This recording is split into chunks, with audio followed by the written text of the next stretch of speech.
timeout will be from 5. Yeah.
Good morning, ladies and gentlemen, students, academics, researchers, and industry partners. You are so welcome to our school's first HR webinar, and we are so excited to have all of you here today. And we really hope you're going to walk out with something amazing here.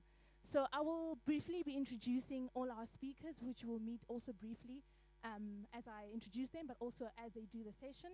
And the aim of this HR webinar is just to really create a platform where we have people in our industry, whether you're an emerging, which is most of you sitting here as students, as a third-year student, honor students, a master's student, as well as current academics and industry people, to create a platform where we can really have people who are in the field, in a human capital field, as researchers or as academics, or even as current students, share thought-provoking ideas, to share literally anything in the space of our field that's going to challenge us, stretch us to build into the future of HR and to learn something from these sessions and so on. So I really hope all of you walk out with something that's going to impact you, challenge you, or even stretch you to go back into your studies, to go back into research and build the future of human capital with excellence.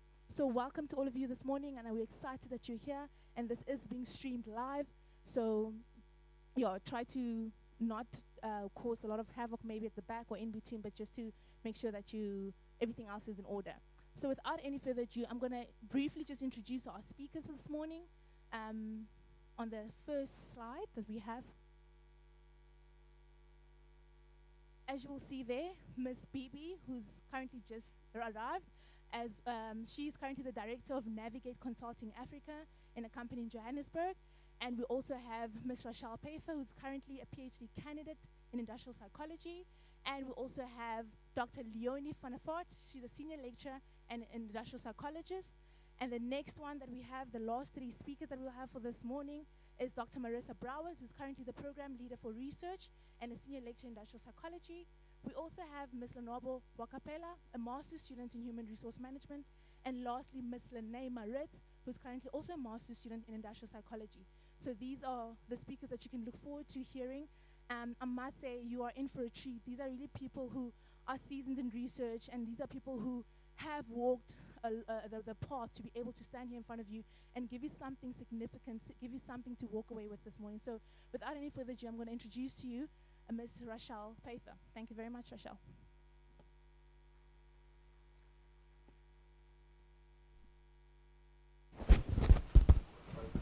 Good morning, ladies and gents. Can you hear me?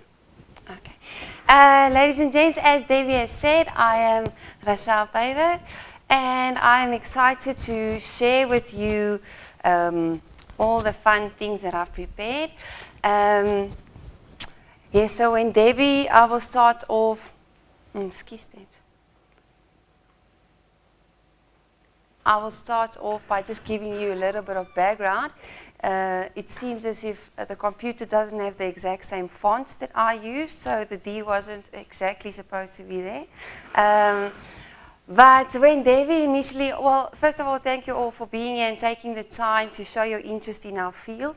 And also a special thanks to Debbie for taking the initiative and arranging such an incredible event. So when Debbie first asked me to present something, I thought it would be this informal thing and maybe in front of a small group of students. And I said, oh, yes, of course, it's fine. And yesterday, I had the fright of my life when I realized, whoa, this is not the case. And I immediately, well, I didn't give much thought as to what I would present up until yesterday. And yesterday I put together my slides about the program that we developed. I was involved and still is involved in an unemployment research project. And yesterday I put together this incredible presentation about the program and how it works and da. And afterwards when I was done, I thought, but what will be the take-home message to the audience, which is typically, I think, the purpose of a TED Talk. And then I had to change everything. So the topic that I chose is completely out of my depth, but I chose to integrate a topic that I think I know a little bit of with a topic that perhaps you can have a take-home message and something to think about. So what the previous research project that I was involved with entails, it was an unemployment research project where we focused on helping people who are unemployed become more employable. And so what we've realized in this past 3 to 4, 5 years is that many of the interventions and programs that are implemented for people who are unemployed focus a lot on the individual and helping them to become more educated with development skills, with entrepreneurial and enterprise development and workplace readiness skills. But what we've learned was that there remains a big gap between the labor markets and the people who are unemployed. And that is a big problem. So while I can't with confidence say what the success rate of the individual approaches are, because we still have an unemployment rate of 27%, not including the people who are discouraged, it is concerning that we have so many people paying attention to these individual approaches, and we still have such a large number of unemployed people. But at the same time, I thought that it is us, the HR and the industrial psychologists, who sit in the labor market, and perhaps something has to be done from the demand side. So while a lot of attention is paid on the demand side by the government and by big private sector organizations, it is also, we also have a responsibility to say, but what can I do and how can I contribute to the unemployment problem that we have? And I think often we feel that it is beyond us. It's much bigger than we can focus, than we have power over. And that's crazy to think that way. I think we should never underestimate our roles, and that is why I chose this topic. So what I thought of was I Googled. Well, let me first say I don't have the solutions to what I'm presenting today, and it's not for a lack of trying. I spent the whole night Googling for solutions, but apparently it is much more complex than that. But I read through a few articles and a few magazines and people who are much more experienced in the field than I am, and what they said to make this gap a bit smaller, simple suggestions, or perhaps not that simple, but I don't think it's too complex, but is to empower the youth a bit more with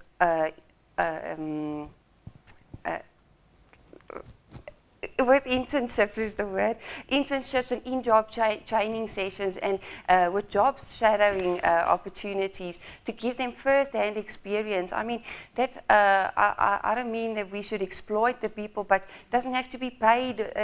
People who have some years experience in the working field are 3 times more likely to become employed just because of the years experience. So just by providing them an opportunity to gain some kind of experience to put on their CV already helps. So that's the first suggestion that we saw, that I saw. And then adopting schools as part of a corporate social responsibility, adopting schools to provide training to the students and also to the teachers specifically regarding maths and science.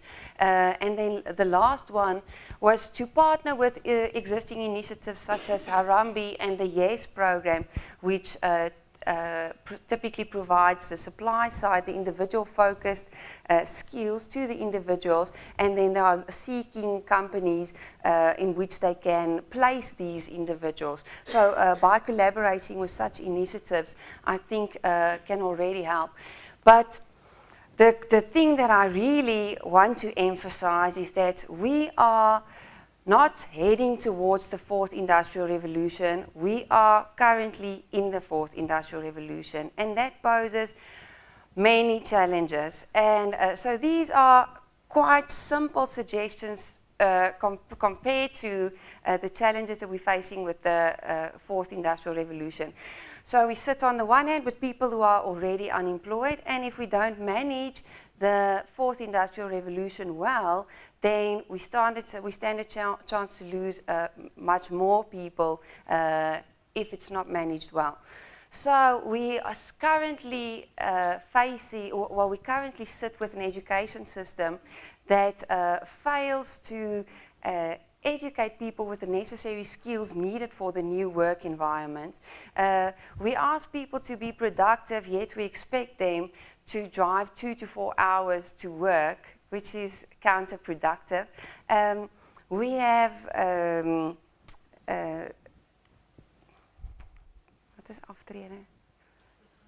Retirement schemes where we prepare people for 10 years to retire and have a quite comfortable life after that, but with the longevity, the current and future longevity trends, those periods are doubling, and we aren't using effective new ways of dealing with these matters. We're still using old approaches, which is a problem for us if we want to really have an impact.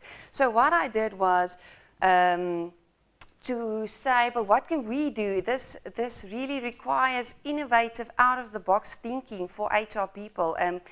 What can we do as practitioners to help to stimulate these types of thoughts and also to introduce these types of approaches in our organizations? So I don't have the solutions, but I asked a few questions just to think of how are we dealing with these issues. And one of the things that I thought of on my way here is also what is our role in defining new job descriptions, saying which jobs are redundant, and also informing the schools and people developing the curricula of these. We play a role in that. That is typically what we are supposed to do, and I'm not sure that we do that. So these are typical questions that I think we should ask, is how innovative are we and how effective are we, and are we thinking enough about these types of things?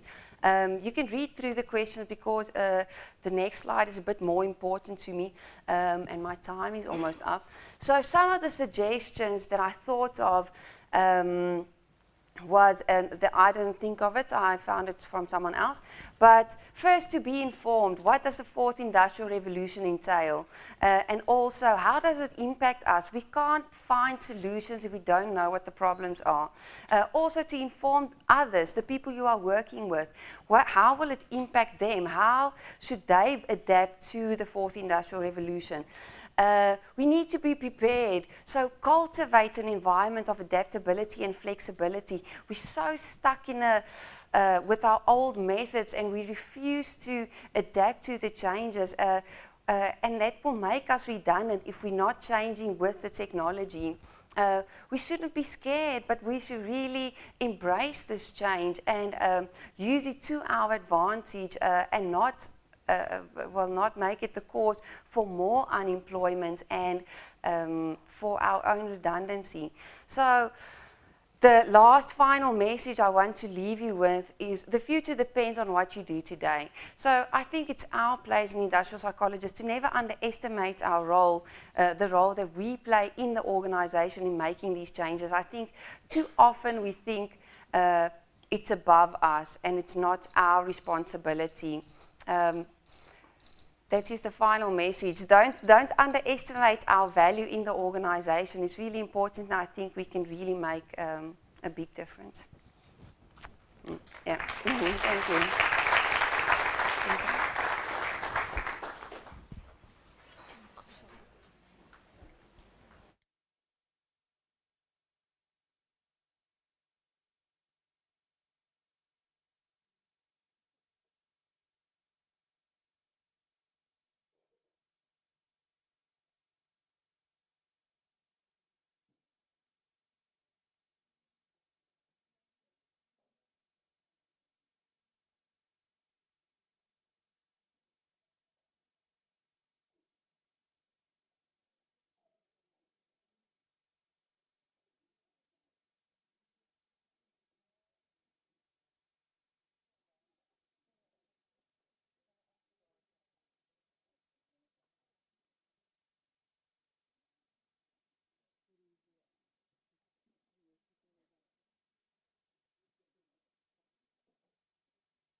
I'll introduce myself in a bit, but before we start, I want to read to you our value proposition as a School of Industrial Psychology and Human Resource Management for the Northwest University. So our School of Industrial Psychology and Human Resource Management serves our industry by innovative research and by passionately developing employable students who can think critically and impact the workplace and society with relevant solutions to business and people problems. We have a mind for business and a heart for people. As I go through the presentation, I want you to reflect on three things in this value proposition. 1, innovative research. 2, to think critically. And 3, to impact with relevant solutions. All right, so as you've heard before, my name is Leonie, and I will be sharing my journey as a postgraduate student who did a joint PhD degree between the Northwest University and KU Leuven in Belgium. And perhaps, yeah, the title, if you're familiar with the work of M. Scott Peck, he has got a book that says The Road Less Traveled, very informative if you want to read that. But I added the sky less traveled because internationally that's what you need to do. All right. But before I start with my journey and what it entailed, I want to share with you that I'm passionate about research. And I'm sure most of you who sit here also enjoy your research module. And if you don't, I hope after this presentation you will at least enjoy it a little bit. All right. So let's start a bit closer to home first. As aspirant HR professionals, we in the organization has access to or can at least obtain the following type of HR metrics, and this list is not exhaustive. So we can look at, do people perform, when do they perform, and why do they perform. We can also get information on what are the capabilities that we have in our organization. So what are the skills, the knowledge, and the experience that we currently have in the organization. We can look at turnover statistics. So how many people resign from the organization and why do they resign from the organization? We can obtain metrics on leadership. So who are our good leaders and why are they perceived to be good leaders in the organization? And then lastly, we can obtain metrics about engagement. And however you define engagement, but for the sake of simplifying it, if we look at Gallup, so who are enthusiastic about their work, who are involved and who are committed to both the work and the workplace. So that's typical data that we can generate in the organization. And as researchers, as scientists, practitioners, this is what we can obtain. We can use that information, and that's what the critique against HR is. We often sit with all of this information, but yet we don't combine this information, and we don't use the information. So the next step would be to combine all of this information and to prepare it for analysis. And then lastly, to analyze. And if we analyze, we want to look at what is the relationships between these metrics that we've measured, and specifically, what are the causal relationships? So what leads to what in the organization? And all of that information we can use to make data-driven decisions. And I really want to challenge you as future HR professionals to develop yourself as scientists who can make data-driven decisions in the organization. That's the only way you're going to add value to the business and impact the return on investment, and earn your seat at the boardroom table. All right, so in order to become a practitioner that has a very strong science perspective, you need to follow a journey. And my journey, well, let's talk about what are the ingredients that we need for this journey. Well, first of all, we need money. That's the bottom line. We always need money. So if you look at Fleur there, they were the sponsors of the project. And then you need institutions behind you, and you need people behind you to create an opportunity. All right. So the institutions were the Noordwes-universiteit and KU Leuven. And the people, and that's a very amazing story. You always read about people's work, and you reference them in your assignments or in your research project. But how often do you really get the chance to meet one of them, and let alone work with some of them? So Professor Ian Rothman is one of the most well-known industrial psychologists, researchers in the country. So he was my supervisor from the Noordwes-universiteit. Then we also had Prof. Anja van den Broek from Belgium and Professor Hans de Witte. So the three of them applied for funding and got the funding for this research project to investigate the unemployment experiences of people that Rachel also spoke about previously. So, and now I can't move outside of these boundaries, but I'm the PhD survivor in this whole journey. And what it entailed was that for 3 years, I visited Belgium for 3 months every year to go and work there. So I would collect data in South Africa and then go and do the analysis and write up the results in Belgium. So how do you develop yourself to think critically? That's one of the keywords that I said. Well, you need to be exposed to critique. So people need to critique your work, and you need to be able to respond to it. And lots of that happened in various international presentations, by submitting articles and getting the feedback from the reviewers. So that's one way of really developing yourself as a critical thinker. Don't shy away from feedback. All right. The second thing that I said was that that you must remember is to generate relevant solutions. So Rachel touched a little bit on it. She worked on the intervention project, but before we could design or choose an intervention, we needed to obtain data so that we address the right problem with the right solution. And so I gathered data on certain elements which we could then use to inform the development of Rachel's intervention. In order to, at the end of the day, make a difference for the people that we surveyed. So that's my second challenge to you also, is to choose a topic and do research in the organization that's relevant, that's going to make a difference in the organization. Otherwise, we're wasting money and people's time. All right. Yeah. and I really hope that this is the part that will inspire you most of all today.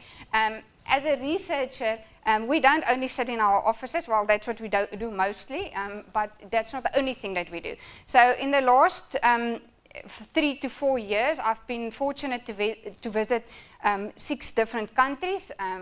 So I've put in some pictures of Germany, of Belgium, Greece, the Netherlands, France, and then it's again Belgium. I also visited America in the process, and we're currently on our way to Italy in 2 months' time. So doing research is not only the boring part of, you know, doing the analysis and struggling with statistics and participants that do not want to participate in your research, etc. There's also the fun part. So as a motivational researcher, I always look for the fun part in doing things, and this is really the fun part. So yeah, if you sit there and you struggle with your own research and analyzing things, think of the fun parts that could also go with it. All right, I thank you.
Afternoon, everyone, and thank you so much. It's a real privilege to be here today. Debbie, thank you very much. I think it's a very nice initiative that you brought to the table.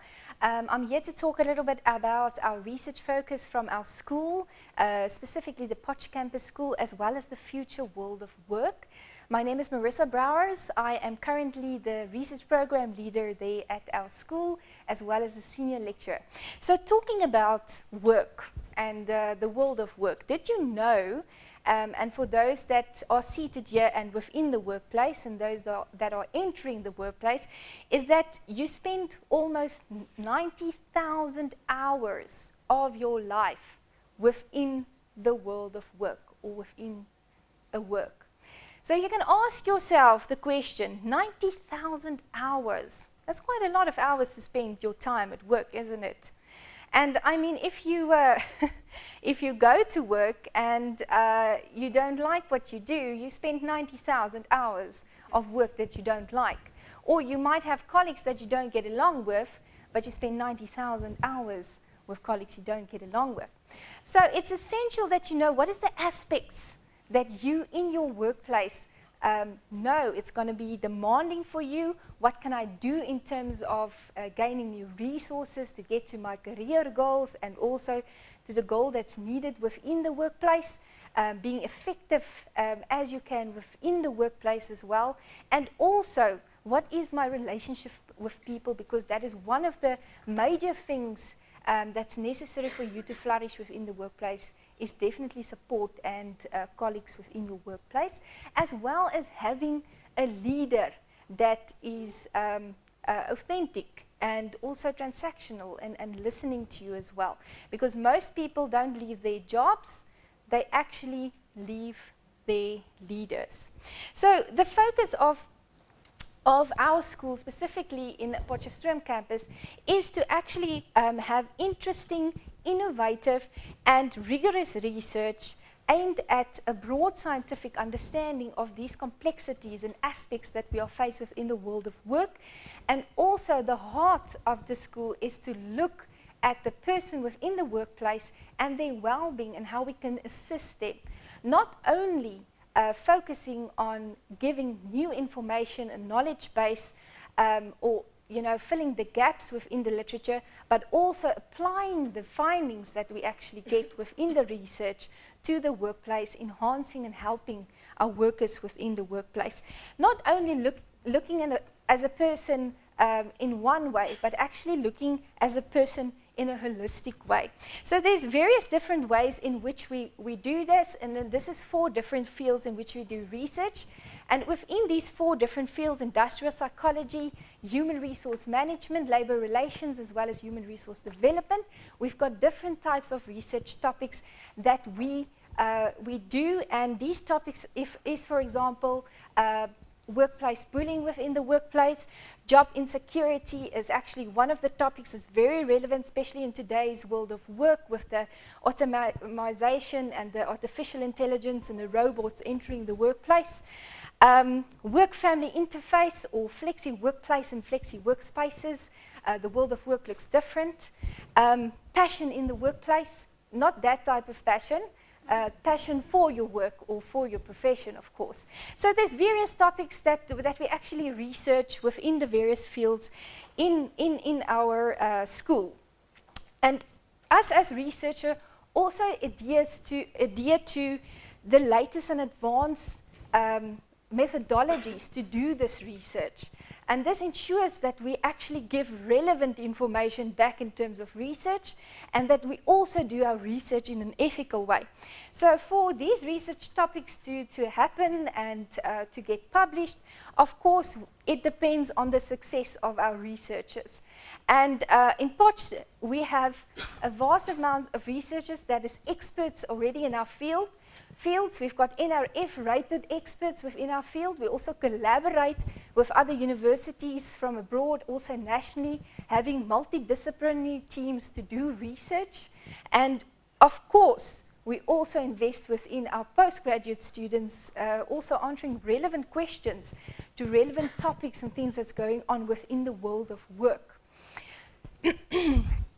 So not only do we have these people and postgraduates that's answering these questions, we also invest back to our students. And for example, the HR Summit every year, we give back in terms of what is the research findings and also students presenting their research. So that is one of the platforms that we give back to our community if it comes to research as well.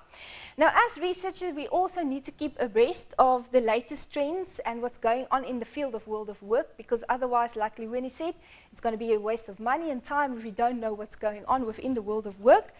And therefore, the latest address in terms of the Global Commission of the Future of Work, President Ramaphosa spoke of some of the changes that is happening within our economy. And some of the changes, for example, includes technological advancements, demographic changes that's taking place, climate changes, as well as the globalization within the world of work.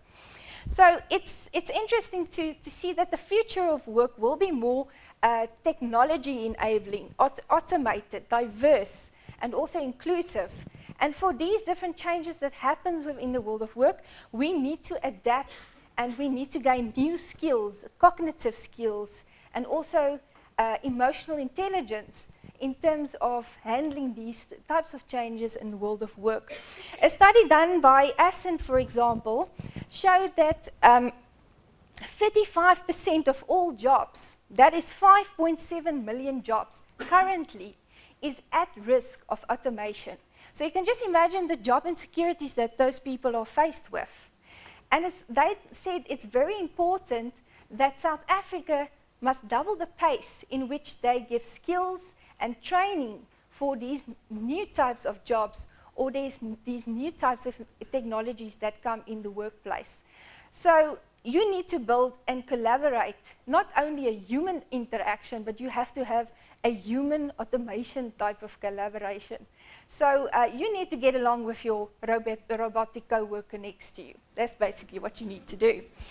So they also indicated that if we do help them in terms of a fast space, 20%, that's 3.5 million people in South Africa, by 2025, if you have those skills, it can reduce the risk of people losing their jobs by 14%, and that's 2.5 million. So it's your, this is an opportunity for you as an HR practitioner as well as an IOP to know what is the skills that's necessary. Take those skills and use those skills, and also apply the skills and utilize it to other work colleagues as well within the workplace. So I would recommend that some of the trends, for example, is automation within the workplace. You need to get along with your robotic co-worker. It's sometimes not even needed these days to actually get up to go to work, because work was also always a place to go to and to work.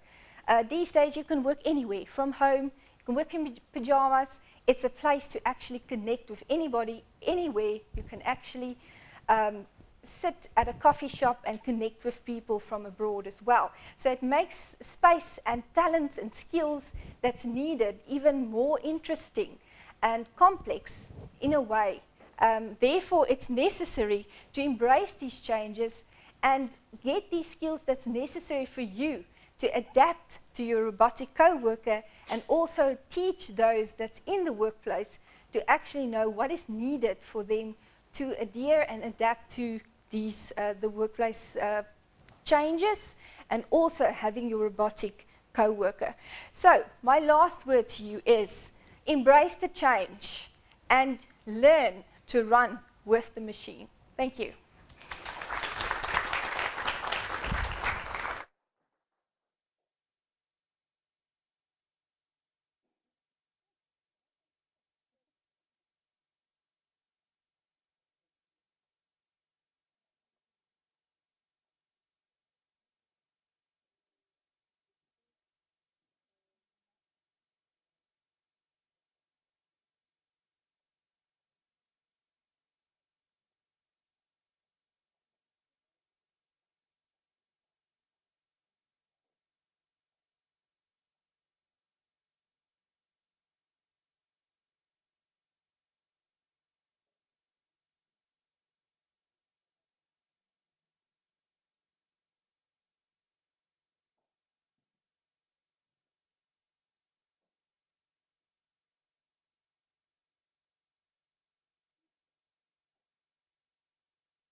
Good afternoon, ladies and gentlemen. Today I will be talking to you about HR's value in the digital age. Before I start, I want to share some very necessary stats with you. There are more than 7 billion devices in the world. 87% of millennials are never separate from their devices. The average that a person checks their smartphone is 46 times per day. That means that in an hour, you check your phone at least 3 times. You can do the math. The point is, our generation's attention is constantly fixed on our screens. But how are these stats relevant to the HR function? It is relevant because we are the next generation, the millennials. And the digital age is where we shine. And that is exactly my point today. Digitalization is not on its way, it is here.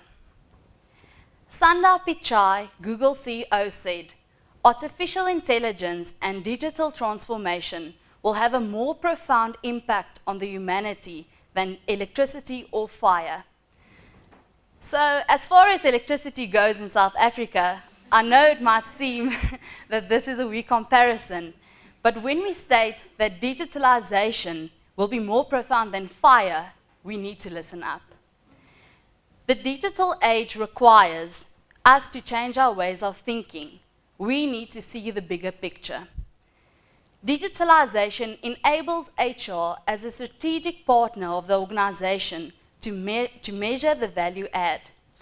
HR professionals have to be the leaders in fostering a digital mindset by using innovative tools such as cloud-based technology, digital platforms, apps, and metrics to improve HR service delivery. This means that we can use real-time data and transform it into informed business decisions. Cloud-based technology made it possible for TravelX, a foreign exchange company, to cut their HR costs by 25% by improving their digital HR systems. Netflix, the world's leading internet television network, used cloud-based technology which is called Workday. Workday allows Netflix to recruit and develop their talent. It also allows them to eliminate the silo mentality by combining 11 of their systems into one cloud. It is all about measuring impact. Metrics enable organizations to focus on the necessary aspects, and this can be implemented throughout the HR architecture. As a result, HR can quantify the value it adds. In a survey conducted by SunGuard Availability Services, 32% of the respondents indicated that they have left an employer which didn't allow for digital work practices. As millennials, we are entering the world of work, and employers' challenge is increasing of retaining us. The SunGuard Availability Study further indicated that 42% of employees aged 25 to 34 would leave their current employer for a more digitally progressive organization. A proposed solution to this problem is not only accommodate millennials in our need for technology, but be open to change, stimulate and challenge us. As young, aspiring HR professionals, we should develop new and innovative ideas in the design and implementation of HR technology. Let's change organizations' perception of being a cost center to a profit driver. A previous director of Sony, Judy Goldberg, said, "You don't need a digital strategy, you need a business strategy for the digital age." Thus, I will leave you with this. If digitalization is fire, then watch out, because our generation is going to light up the world. Thank you.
Sure. Hello, everyone. Sure, I'm gonna step right into it. The topic that I'm talking about today is the road to excellence from a student perspective. So the segue that I've decided to use into this talk today is a quote or a statement that is often said to me and my siblings by my parents.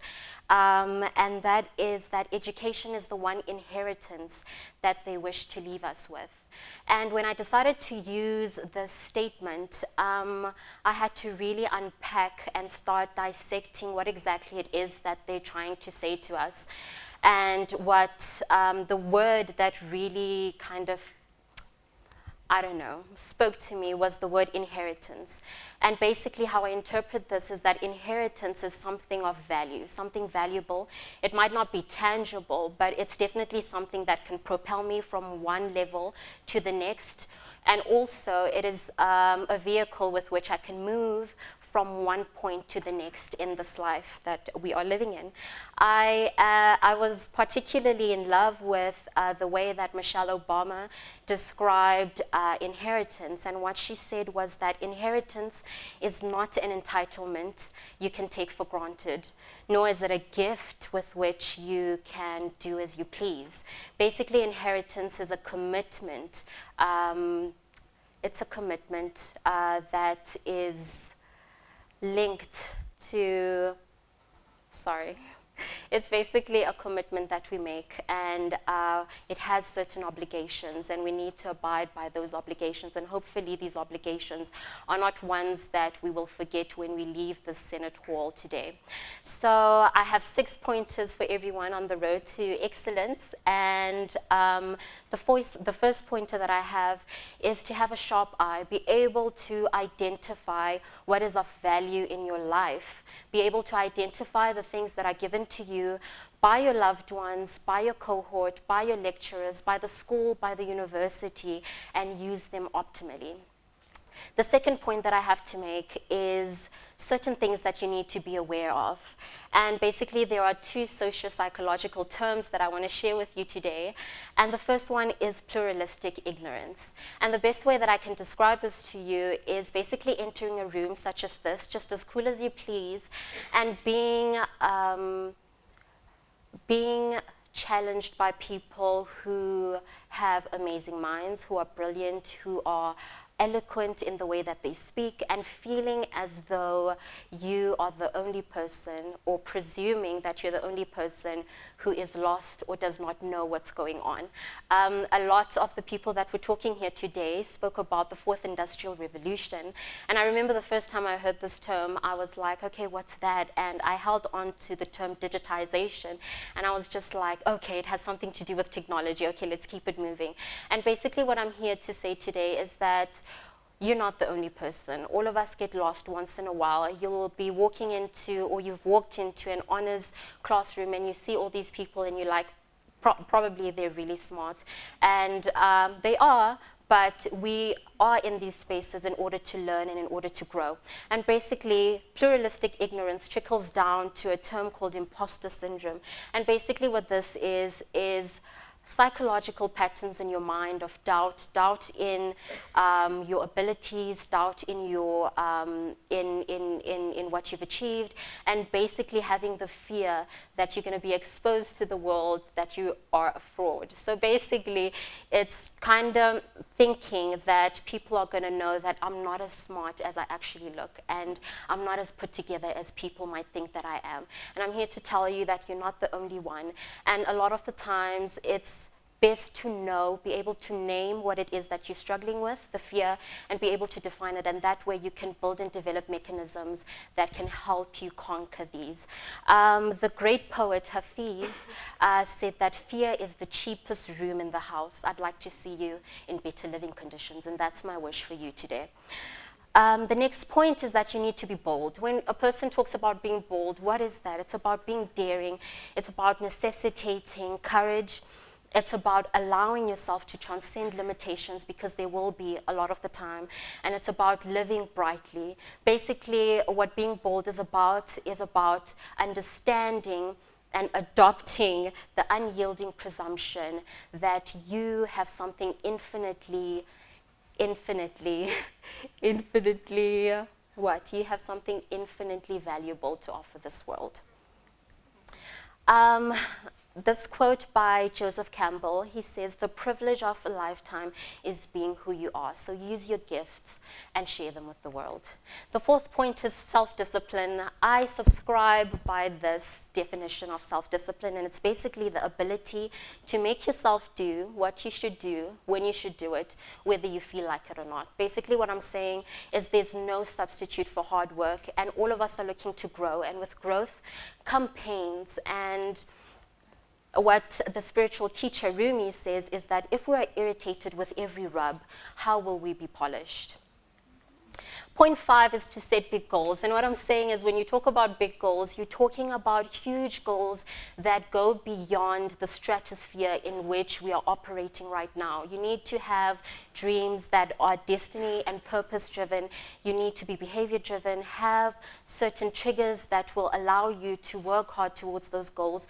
Make sure that they are compelling to you. And the nice thing about having huge dreams is that you need to only know 2 things. You need to know the what. What is it that I want to give to the world? What is it that I want to do? And why do I want to do it? The how, that you don't need to worry about because God takes care of that. I love this quote by Picasso, sorry. Basically what he says is that my mother said to me that if you are a soldier, you will become a general. If you are a monk, you will become a pope. Instead, I was a painter and I became Picasso. So we need to dream big and we need to have those big dreams and believe more than anyone else in the beauty of our dreams. The last point is that you need to enjoy the process. Oftentimes, we spend so much time being so hard on ourselves, and what you need to do is celebrate the small wins. Be there, you know, take in the small wins. If you receive a test back and it's working towards the journey or the goal that you want to achieve, just embrace that moment and treat yourself to some ice cream and do something nice. I love what Lupita Nyong'o says. She says that we are human, and to be human is to seek perfection and find joy in never attaining it. So basically, you just need to celebrate yourself at all times. To end this off, Aristotle talks about excellence like this. He says, we are what we repeatedly do. Excellence then is an act. It's not an act, but a habit. What you need to do is that you need to make excellence your brand. People always remember people who cultivate a life of excellence. And the last thing that I'm going to leave you with, I promise, is basically our former President Nelson Mandela's favorite poem, which is called Invictus. You guys, I'd like to challenge you guys to go read it, you know, dissect it, see what it does for you. But one part that stands out for me is the last stanza, which reads, and it's by Sir William Ernest Henley. It reads, "It matters not how straight the gate, how charged with punishment the scroll. I am the master of my fate. I am the captain of my soul." And with that, I'd like to say, be blessed in whichever way you wish to share your gifts with the world. Thank you so much.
Hello, good afternoon.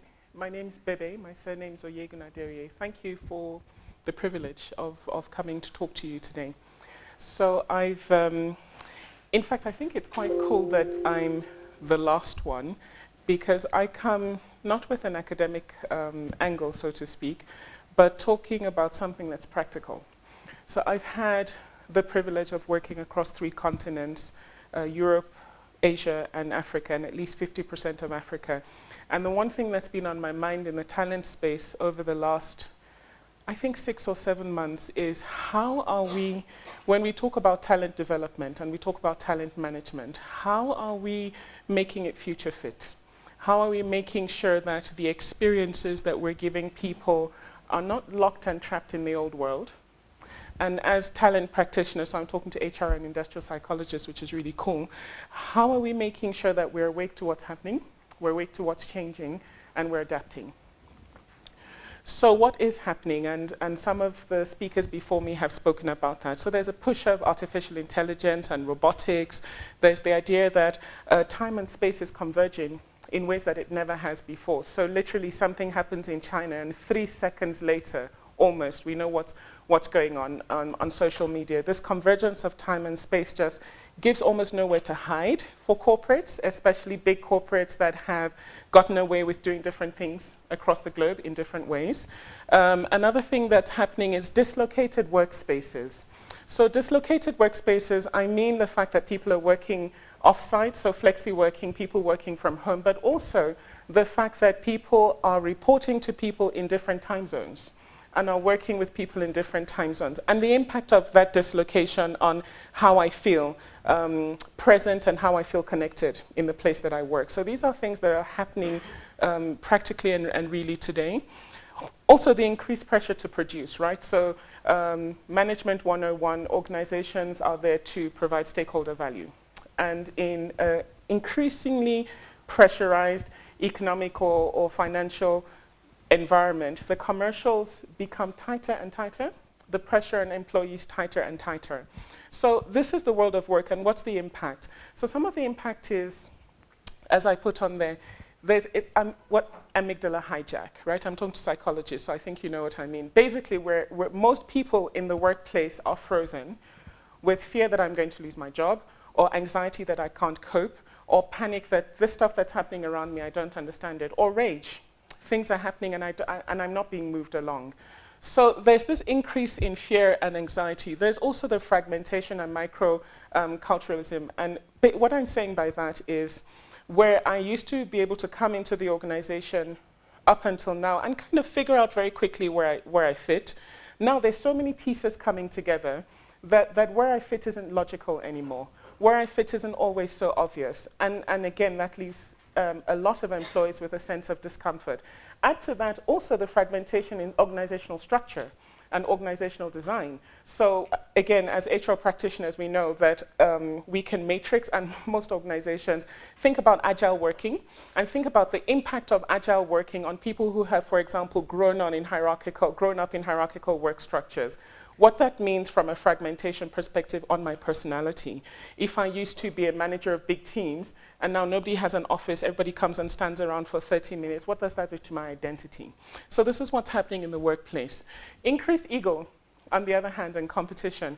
If we have to deliver well, then, and I'm going to be the talented one, I have to be the big cheese, right? I have to be the one who's seen to deliver, I have to be the one who's seen to be the it person. What does that do for collaboration in the workplace, especially as we're experiencing dislocation and fragmentation at the same time? And I'm asking this question, is this maybe leading to a loss of empathy? So just an inability to put myself in your position and to understand life from my perspective. What does this all have to do with talent development? Well, traditionally, when we develop talent, first of all, think about how we identify talent. We identify through performance. We put people on specialized programs. We tell them that they're on fast-track programs. We put them through and it depends, you know, if you're really high talent, you get a Rolls-Royce development offer. If you're a talent, you get a development offer. But so the impact is that as HR practitioners, we need to step back and say, what are we designing for? When we're designing talent development, learning development, leadership development interventions, what are you designing for? Are you designing for today's world that's dying? Or are you designing for tomorrow's world that's actually already here? So this is the question. So today, what do we see? Most of the talent programs that we offer are based outside of the real world of work. So we send people to really smart institutions like this.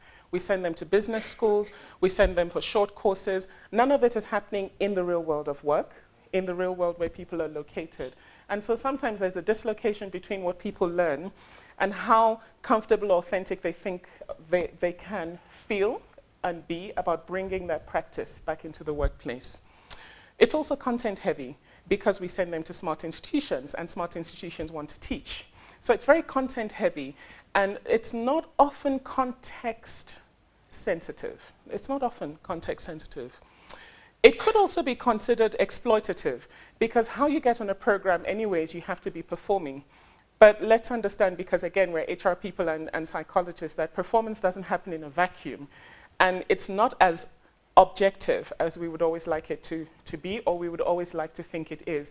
So the exploitation, it's subtle, but it could come from, if I'm friends with the L&D person, or if my line manager really likes me, then I go on programs. Now think of the impact of that on a system, an ecosystem in an organization that's not inclusive, yeah?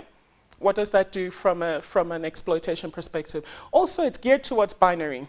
Someone has to win and someone has to lose. Even on graduate programs, so there's a graduation of the program. Sometimes there's a ceremony about who did the best project, the best presentation. So it's, you know, and I think one of the things that we need to recognize about the future of work that's coming, and the future with the IR 4.0, et cetera, is the world is not binary. And we have to be creating systems where people can hold ambiguity, where people can hold flexibility. So again, what does this mean for us as designers of learning processes for talent development? Well, the one thing that I'm saying is maybe we need to start thinking of moving from the term development to experience, because development itself might be problematic, and I'll explain why I say that. Because it's interventionist, and we're actually really good at interventions. Interventions in themselves mean that someone always has to come and trigger something. Where when you create an experience that becomes almost a learning experience, you change what is a moment in time immersion to a way of how I do things around here. So this is the first thing that I'm asking us to think about. Also, that when you think about how talent works, I'm going to see if I can do this, and how we develop programs, don't forget the context. And don't forget, I like to work in patterns, and my favorite pattern at the moment is this pattern of 3. And it's a fractal pattern. So it's true for me as an individual, for example, and how I show up in the workplace, and how I relate to people in the workplace, and also how I relate to the organization as a system. But it's also true for my department as me, and how my department relates with the organization, and how that organization relates to the industry. And it's true for the organization, so you see how it works. It's true at every level. And I'm suggesting that when we think about creating talent programs, talent interventions, talent development, but my favorite word right now is experience, is we need to start with building self-awareness. We need to build in experiences that help people cope with ambiguity, whatever it looks like in the design, help people cope with also flexibility, help people cope with connectedness and disconnectedness, and helping our employees be okay with both. So it has to be okay that I'm sitting in South Africa and everyone else around me is my colleague in South Africa, but they're actually not part of my team. And my team is sitting in Saudi Arabia somewhere. And when we're designing talent experiences, we need to design for these kind of, call them softer skills, flexibility. So at the me level, it really is about self-awareness. It's about how do we create experiences that make people awake to themselves. How do we create experiences, and as psychologists, you know, how do you use assessments very cleverly? You know, more than we're using them for kind of recruitment at the moment. How do you use them as opportunities for people to be reflective about how they show up for their own selves, and also how they show up in relation to others and the system? And then when we talk about me and others, instead of sending people on these really great programs, and I'm not knocking the really great programs, by the way.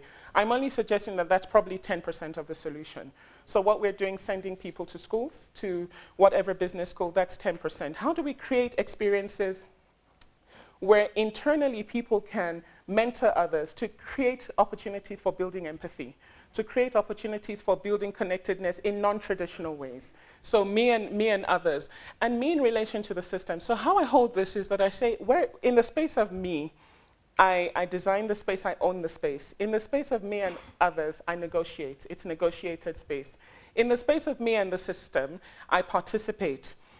But when we're really clever about how we create talent experiences, we can create participation in different ways. So we can shift people from passive participants of organizational experience to active participants of organizational experience, what we call leadership. So these are the thoughts that I have at the moment, and you know, we could spend a whole day talking about this, but what will this bring? Hopefully, it will create for us, first of all, a more systemic way of looking for how we re-engage, reconnect, and help employees partner in their own development to navigate through the changing world of work. It will hopefully create a sense of loyalty. And this is a tricky one because the sense of loyalty might be in the organization, but it's with autonomy. Because when I start from the space of me, my autonomy is not compromised, even when I have loyalty. So sometimes loyalty might mean, I'm not right for this system right now, I need to go. And that needs to be okay as well when we're designing. Genuine engagement, a clear sight of long-term positive prospects. So in other words, I can see a future for myself, and I can see a future for myself in relation to others and the system. Tailored rewards and recognition, and also meaning and purpose. So meaning and purpose, empathy, recognition and reward, these are all things that make us sort of show us as the best version of ourselves and make us feel that we belong in a space. And that's what I wanted to share. Thank you.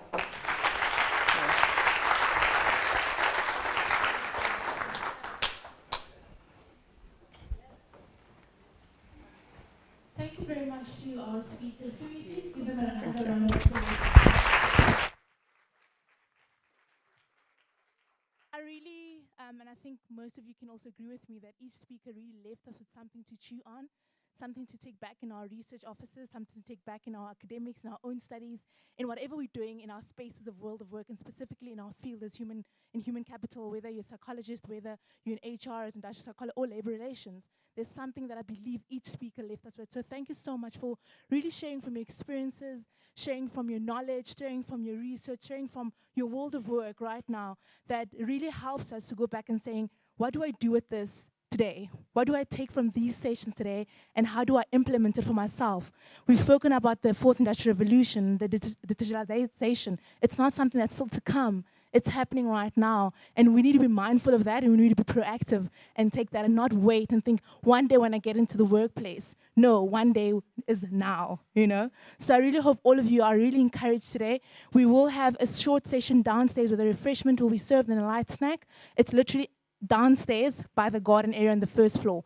So before we go in, I'm going to also introduce to you Pete Muller from the Department of Marketing and Communication Student Recruitment, who's going to quickly just share a few words and talk to us. But I really also want to take a moment and just acknowledge the Department of Marketing. Geep, I ask him to stand, as well as Pete here. Just give them a round of applause. These are the people who were behind organizing everything. And when I mean everything, it's literally people that we as a school partnered with to make this possible today. So I want to thank you so much for all your efforts and all your support and just everything that you made, that you did to make this a success. We really appreciate it. Thank you so much. And again, thank you to our speakers. I left on your tables or on your chairs something small as a gift just to say thank you for your time and just being willing to share this experience. Thank you. And I'm going to give over to Peter now.